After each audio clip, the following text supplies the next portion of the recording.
Hello everyone, this is Defense Politics Asia, and this is the trade war trade war situation report. So there is more developments over the past 24 hours, and we'll go through them right now.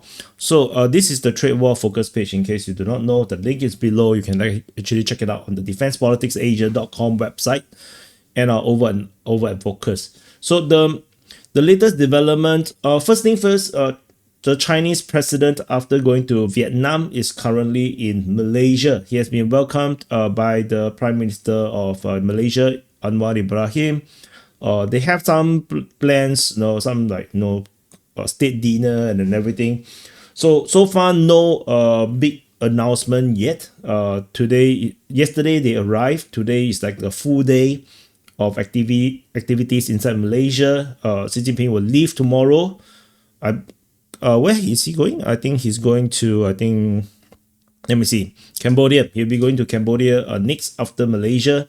So I think Malaysia is the big trip. Vietnam is the first trip. Of course, it's significant in that sense, but Malaysia is I think the biggest trip, is the main one, because Malaysia is currently heading ASEAN, and if China can get ASEAN on China's side, and it will be a major diplomatic or geopolitical coup. But unlikely. No, unlikely. Tentative. From my understanding of the geopolitics in this region, it's very unlikely that ASEAN will side with China. Like, not even much, like at all. Only various countries on their individual one-to-one bilateral basis would do it. For example, Vietnam would do limited ones. Cambodia and Laos would definitely side with China as much as they possibly could, because they don't really they're not really the kind of exporting country. But we shall see. Malaysia is trying to plot out its own geopolitical future, but by the look of the geopolitical trends, with with this revival of United States under Donald Trump, of course, some people don't agree that this is a revival. They see this as a Donald Trump, destroying United States even further. Yeah, of course, everybody can have their own opinion. I mean, based on my opinion, based on DPA's position, it is a revival of United States leadership in the world. So that's why we are seeing all these big changes to redefine the rules so that it will stop the bleeding of United States, because we have been talking about United States in this managed decline since the times of Obama as president. It's been like 10 years of this talk about decline, more than 10 years actually. Even in fact, since the subprime crisis, during the George W. Bush era. So it's been a long trend of decline for United States. So it's not something particularly new, which is why Donald Trump was elected. Exactly because of all this reasoning. So first thing first, major news is Nvidia has been informed by the US government that their H20 AI chips to China will now be suspended indefinitely. In order to ship to China, it will be they will need a license, and this license will be needed indefinitely. H20 is the most advanced chip that they can sell to China right now. So actually, I just published this. This is actually a summary in article format, or the SITREP in the article format.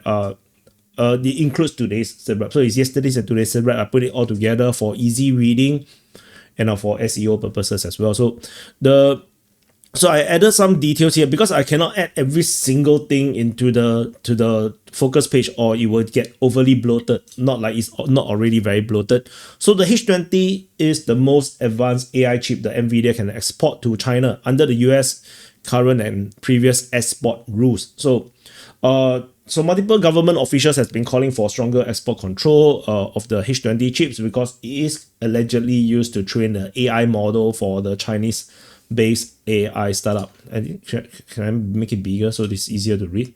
Yeah, AI startup, and including DeepSeek. So this is what the allegedly DeepSeek was using. So this is the main attack. Currently the new swing by the United States against China. So China have its own swing. They have told all their airlines to stop accepting the deliveries of Boeing jets and instruct its carriers to stop buying airline parts and other components from US companies. I'm not sure if will become a sell point. Because you have to buy the parts for your current planes, right? So I'm not sure how this will play out for China. It feels like a bad thing. It's risking safety.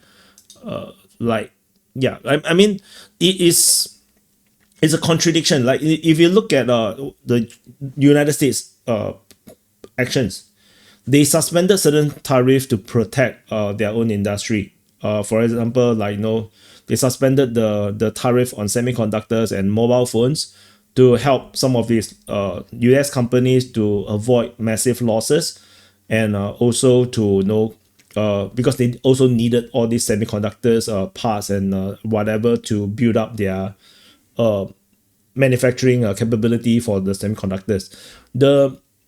But in China, they do the opposite. They actually don't buy the Boeing parts, but then they are still flying the Boeing planes. So this is kind of scary if you ask me.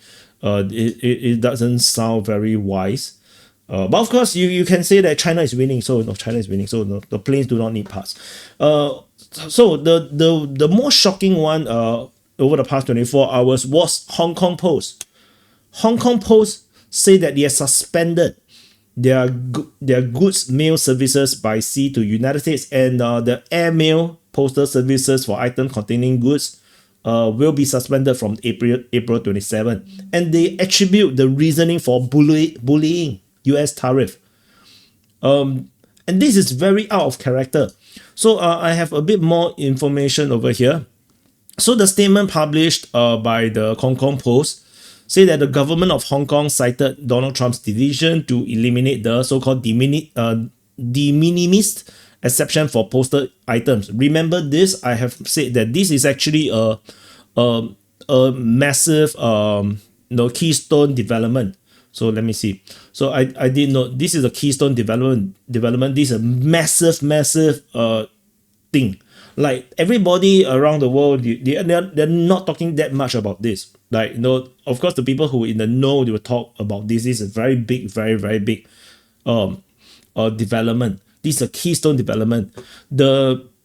Because this will affect literally every small Chinese business, and even the big e-commerce businesses, everyone will be affected from China to United States. This is a very, very big development.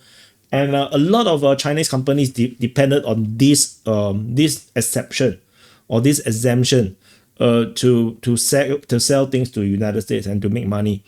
With this exemption being eliminated, basically there is no more lower level trading or selling of goods between China and United States. And for United States, they agree with China that Hong Kong is part of China, and they basically treat Hong Kong as part of China.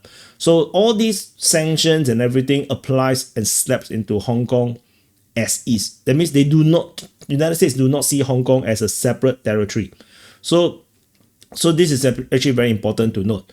This is despite that Hong Kong is supposedly a separate territory. But however, because of the developments in the internal politics of Hong Kong, where the Chinese Communist Party or the Communist Party of China, if you are pro-China, basically have changed and took over the real control of Hong Kong.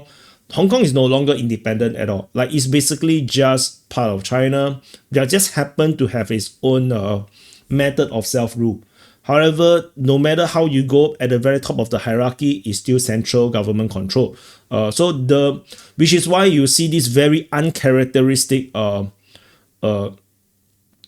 of wordings. Like, Hong Kong do not talk like this. If you know Hong Kong people and you know how Hong Kong operates, it's like a very pro-business environment. The people are generally very pro-West. For Hong Kong, which is a democratic, so-called democratic society, to just point to say US is unreasonable and bullying and impose tariff abusively, is a communist way of talking. This is not a, this is a China way of talking. Hong Kong don't talk like this. So if you look at literally every country in the world, no one talks like this. Like, as much as every country is unhappy with the tariff implemented by Donald Trump, no one attacks the United States in this way. So no, this is very uncharacteristic of Hong Kong, like I said, and the public in Hong Kong should be prepared to pay exorbitant and unreasonable fees due to US unreasonable and bullying acts. Postal Service will stop accepting packages transported by sea with immediate effect, stop taking airborne packages starting April 27, Hong Kong government said. So this is a very, very bizarre development. Like, you know, yeah, I mean, this, even if they don't suspend, there's a chance that nobody will use it anyway. Because things will get very expensive. And of course, the de minimis exemptions have not exactly ended per se yet. So it ends on May the 2nd. It ends on May the 2nd, which is of course coming soon. And then they will start to tax everything by 90% or $75 per item. And then June the 1st, it will become $150 per item, basically cutting it off entirely. So I think Hong Kong or China is just basically, you know, doing this preemptively just to, you know, grandstand. In fact, in actuality, nobody is going to use it anymore. Yeah, this is just another tip for tech. No swinging of the arms against each other. So tentatively, like I said, so Xi Jinping is currently in Malaysia. So far, no major news just yet. So this is a SITREP for the past 24 hours. Hopefully this is useful to you. Thank you for watching. Press the like button, subscribe. I will continue to monitor the situation. And I'll see you guys in the next update.